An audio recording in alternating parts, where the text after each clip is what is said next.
அருமை தமிழர்களே, சிவகுமாரின் அன்பான வணக்கங்கள். அண்மையிலே என்னுடைய நண்பர் ஒருத்தர் ஒரு வித்தியாசமான ஒரு விமர்சனம் சொன்னார் இந்த நிகழ்ச்சியை பற்றி. நீங்கள் என்னங்க சும்மா பூமியை பற்றியே பேசிகிட்டு இருக்கிறீங்க அப்படின்னாரு. ஏன்னா பூமியை பற்றி என்னங்க பேசுகிறேன், ஒருவேளை சுற்றுச்சூழல் பற்றி ஏதாவது பேசினேன்றதான் அப்படி சொல்கிறாரோன்னு. இல்லை, இங்கே இருக்கிற மனுஷங்க, இங்கே இருக்கிற பிரச்சனைகள், இங்கே இருக்கிற நம்முடைய அன்றாட வாழ்க்கை, இளைஞர்கள், பெண்கள், வயசானவங்க, பெரியவங்க, அரசியல், திரைப்படங்கள், அறிவு, இதே மாதிரியே பேசிகிட்டு இருக்கிறீங்களே, வேறு ஏதாவது சொல்லக்கூடாதா அப்படின்னார். சரி, அந்த மாதிரி நினைக்கிறவங்களும் இருக்கிறதுக்கு வாய்ப்பு இருக்குல்ல. நம்ம விடுங்க, பூமியிலிருந்து பல ஆயிரக்கணக்கான மைல்களுக்கு அப்பால் கொஞ்சம் மேலே போயிட்டு வருவோம். ஆனால் பாருங்கள், அதுலேயும் சுவாரஸ்யமான, நமக்கு பயனுள்ள, இந்த பூமியில் இருக்கிறவங்களுக்கு அதனால் என்ன நல்லது கிடைக்கும், இந்த கோணத்தில் ஏதாவது விஷயங்கள் இருக்கா அப்படின்னு உங்கள்கிட்ட பகிர்ந்துக்கணுன்றதுக்காகவே தேடி பார்த்தேன். ஆச்சரியமான, சுவாரஸ்யமான, நம்முடைய வாழ்க்கையே புரட்டி போடக்கூடிய பல விஷயங்களை நம்ம மனிதர்கள் அங்கே போய் செஞ்சுருக்கிறாங்க. ஹெலன் ஓச்சுவா அப்படின்னு ஒரு பெண், அவங்க லத்தீன் அமெரிக்கா நாட்டை சேர்ந்தவங்க. அந்த பெண்மணி நாசாவுக்கு போய் அவங்கக்கிட்ட ஒரு விண்ணப்பம் வைக்கிறாங்க. நாசானா என்னன்னு உங்களுக்கு தெரிஞ்சிருக்கும், அமெரிக்க விண்வெளி ஆராய்ச்சி மையம். அந்த ஆலன் ஓச்சுவா அவங்க போய் என்ன கேட்குறாங்க, நானும் விண்வெளிக்கு பயணம் செய்யணும், எனக்கு வாய்ப்பு தாங்க அப்படின்றாங்க. அதனுடைய இயக்குனர் அவங்கள ஏற இறங்க பார்த்துட்டு, இல்லைம்மா உங்களுக்கு தரமாட்டேன் அப்படின்னு சொல்கிறதுக்கு மன்னிக்கணும், என்ன காரணம்னா உங்களுக்கு இல்லை, பெண்களையே நாங்கள் விண்வெளிக்கு அனுப்புறதா இல்லை அப்படின்னு சொல்லியிருக்கிறார் அப்போ அந்த நேரத்தில்.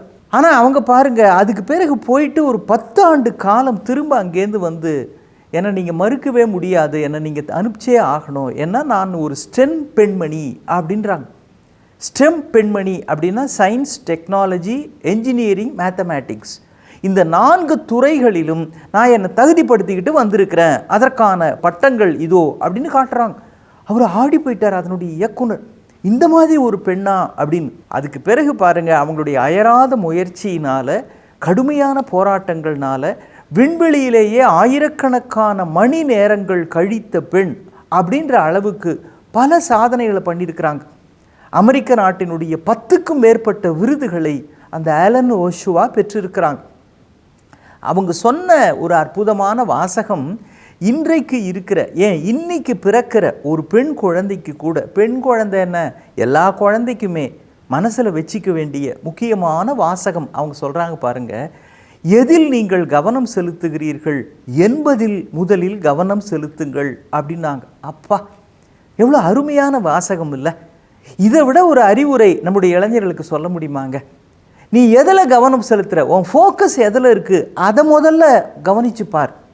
எப்போ பாரு பொழுதுபோக்கில் இருக்கிறியா, எப்போ பாரு விளையாட்டுத்தனமாக இருக்கிறியா, நேரத்தை வீணாக்கிறதுல இருக்கிறியா, நண்பர்கள் கூட சுற்றுறதுல இருக்கிறியா, இல்லை எதிர்காலத்தை பற்றின கனவுகளை அடையிறது எப்படின்றதுல உன்னுடைய கவனம் இருக்கா? அந்த ஃபோக்கஸ் அப்படின்றது தான் உங்களை மிக உயர்ந்த இடத்திற்கு எடுத்து செல்லும் அப்படின்றாங்க. உயர்ந்த இடத்திற்கு எடுத்து செல்றதை பற்றி விண்வெளியிலே பல ஆயிரக்கணக்கான மணி நேரம் செலவழித்த அவங்க சொன்னால் சரியாக தானே இருக்கும். சரி, இது ஒரு பக்கம் இருக்கட்டும். அவங்க சொன்ன அந்த செய்தியை ஞாபகம் வச்சுங்க. நட்சத்திரங்களை அடைவதற்கு ஒவ்வொரு பெண்ணும் மிகவும் முயற்சிக்க வேண்டும், ஆனால் ஒரு நாளைக்கு ஒரு அடி அதை நோக்கி எடுத்து வையுங்கள் அப்படின்றது அவங்க சொன்ன இன்னொரு வைர வாசகம். நட்சத்திரங்களை அடையணும்னு ஆசைப்படணும், ஆனால் ஓவர் நைட்டு முடியாது, ஒரு நாளைக்கு ஒரு அடி எடுத்து வைங்க. நட்சத்திரம் அப்படின்றது இந்த இடத்துல ஒரு அடையாளம், ஒரு குறியீடு. ஒரு மிக உயர்ந்த லட்சியத்தை வாழ்க்கையில் வைத்து கொள்ளுங்கள் அப்படின்றது தான் அந்த விண்வெளி நட்சத்திரம்னு சொல்லப்படுகிற அந்த ஏலன் ஓச்சுவா சொல்கிறாங்க. இது ஒரு பக்கம் இருக்கட்டுங்க. நம்பாள் எப்போவுமே கொஞ்சம் விஷமமானவன் தானே, நம்பாளுன்னு ஆண்களை சொல்கிறேன். கொஞ்சம் குறும்பானவர்கள் நிறைய பேர் இருப்பாங்கல்ல. அதில் ஹெலன் ஷெப்பர்ட்னு ஒருத்தர், அவர் நிலவில் போய் தரையிறங்கியிருக்கிறார். நிலவில் தரையிறங்கிறதுன்றது நமக்கு பொதுவாக நெயில் ஆம்ஸ்ட்ராங் அவர் தானே ஞாபகத்துக்கு வருவார். ஆனால் அந்த நெயில் ஆம்ஸ்ட்ராங்கை தாண்டி நிறைய பேர் நிலவுக்கு பயணம் போயிட்டு வந்திருக்கிறாங்க. முதல்ல அவர் போனார் அப்படின்றதுனால உலக புகழ் பெற்ற ஒரு மனிதராக அவர் மாறிவிட்டார். ஆனால் அதையும் தாண்டி நிறைய பேர் அங்கே போய் வந்திருக்கிறாங்க.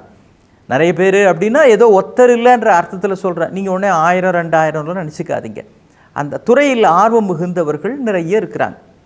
ஹெலன் ஷெப்பர்ட் அங்கே போய் தரை இறங்கிட்டார். ஆனால் அந்த டெக்னாலஜி இருக்குதுங்களே மிக உயர்ந்துருச்சு இப்போல்லாம். அவர் அங்கே தரை இறங்கி என்னெல்லாம் செய்கிறாருன்றத இந்த நாசாவினுடைய கட்டுப்பாட்டு அறை இருக்குது, கண்ட்ரோலிங் ரூம், அங்கேருந்து நேரடி ஒளிபரப்பில் பார்த்துக்கிட்டு இருக்கிறாங்க.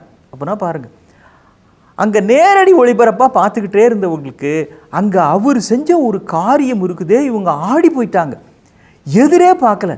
இவங்களுக்கு அதை நினச்சி சிரிக்கிறதா, பாராட்டுறதா, கை தட்டுறதா, அல்லது விதிமுறைகளுக்கு மாறாக இவர் செஞ்சிருக்கிறாரே அப்படின்னு இதுக்காக அவர் பேரில் நடவடிக்கை என்ன பண்ணுறதுனே தெரியல. அவர் அப்படி என்ன தெரியுங்களா செஞ்சார்? அங்கே போய் அவர் 9 மணி நேரம் அந்த அறிவியல் ஆராய்ச்சி எல்லாத்தையும் முடிச்சிட்டார். எந்த காரியத்துக்கு அதுக்கான வேலைகள்லாம் முடிச்சுட்டு, அது பிறகு அவங்க ஒரு வெள்ளை கலர் கோட் போட்டிருப்பாங்கல்ல, கோட்டுனா ஏதோ டாக்டர்ஸ்லாம் போட அந்த மாதிரி இல்லை, விண்வெளி வீரர்கள் அணிகிற அந்த உடை, அதுக்குள்ளே கையை விட்டு பட்டையாக ஏதோ ஒன்று எடுக்கிறார். நீளமாக பட்டையாக இருக்குது. அதுக்கு பிறகு ஒரு ஸ்டிக்கு ஒன்று இருக்குது. அந்த ஸ்டிக்கு மேலே இதை கோக்குறார். கோத்துட்டு இந்த பக்கம் கையை விட்டு ஒரு பந்து எடுக்கிறார். ஆமாங்க, பால், குட்டி பால். என்னென்னா அதை கீழே வச்சு இந்த ஸ்டிக்கை இப்போ பார்த்தா இந்த கோல்ஃப் விளையாடுவாங்க இல்லையா, கோல்ஃப்ன்ற விளையாட்டு, அந்த ஸ்டிக்கு அது நம்ம ஹாக்கி மட்டை மாதிரி கோல்ஃபுக்கான மட்டை, அதை வச்சுக்கிட்டு விண்வெளியில் அவர் ஓங்கி அடிக்கிறார். நிலவில் கோல்ஃப் விளையாடிய முதல் மனிதன் அப்படின்னா அது ஆலன் ஷெப்பர்டு தான். ஏன்னா இந்த மனுஷன் எதிரே பாராமல் அங்கே போய் இந்த வேலையை செஞ்சுருக்கிறாரு அப்படின்னு இங்கே இருக்கிறவங்களாம் ஆடி போயிட்டாங்க. அப்புறம் தரைக்கு வந்த பிறகு அவர் சொல்கிறார், இல்லை நம்முடைய இயக்குனர் வில்பர் ரூத்துக்கிட்ட நான் அனுமதி வாங்கியிருக்கிறேன் அப்படிங்கிறார்.